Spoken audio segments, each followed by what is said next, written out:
Guys, हम बचपन से सुनते आ रहे हैं इकोसिस्टम। हम बचपन से पढ़ते हैं, छोटी क्लासेस में हमें इकोसिस्टम के बारे में पढ़ाया जाता है और वहाँ पे हमें सिंपल डेफिनेशन पढ़ाई जाती है कि interaction of living organism with non living organism, मतलब बायोटिक कंपोनेंट्स का इंटरेक्शन एबायोटिक कंपोनेंट्स के साथ।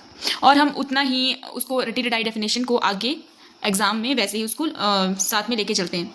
लेकिन एक्चुअल में हम सब सोचते हैं कि जंगल सिर्फ पेड़ पौधों का ग्रुप है या पॉन्ड सिर्फ पानी का एक तालाब है, लेकिन एनवायरमेंट साइंस के अकॉर्डिंग बात थोड़ी डीपर है। इकोसिस्टम एक ऐसी नेचुरल यूनिट है जहां लिविंग ऑर्गेनिज्म, बायोटिक कंपोनेंट्स और नॉन लिविंग थिंग्स एबायोटिक एक दूसरे के साथ इंटरेक्ट करते हैं।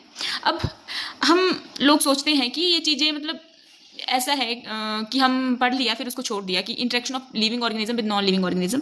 लेकिन आपको पता है कि जैसे आपका एक पॉन्ड है, मतलब आपने पॉन्ड तो देखा ही होगा, आपके घर के नज़दीक कोई पॉन्ड होगा, उसमें मान लो फिशेज़ हैं, फिशेज़ होती हैं, उसमें एल्गी होती है, बैक्टीरिया होता है, पानी होता है, सनलाइट होती है, सॉइल होती है। ये सब चीज़ें एक दूसरे के ऊपर काफ़ी ज़्यादा इंटरडिपेंडेंट होती हैं। अगर आप इन सभी चीज़ों में से एक भी चीज़ आपकी उस इकोसिस्टम में कम हो जाती है या बढ़ जाती है तो आपका पूरा का पूरा फूड चेन जो है वो कोलैप्स हो जाएगी। अब देखिए, आपकी जो फिश है उसको ऑक्सीजन चाहिए और ऑक्सीजन आपकी एल्गी प्रोवाइड कर देती है।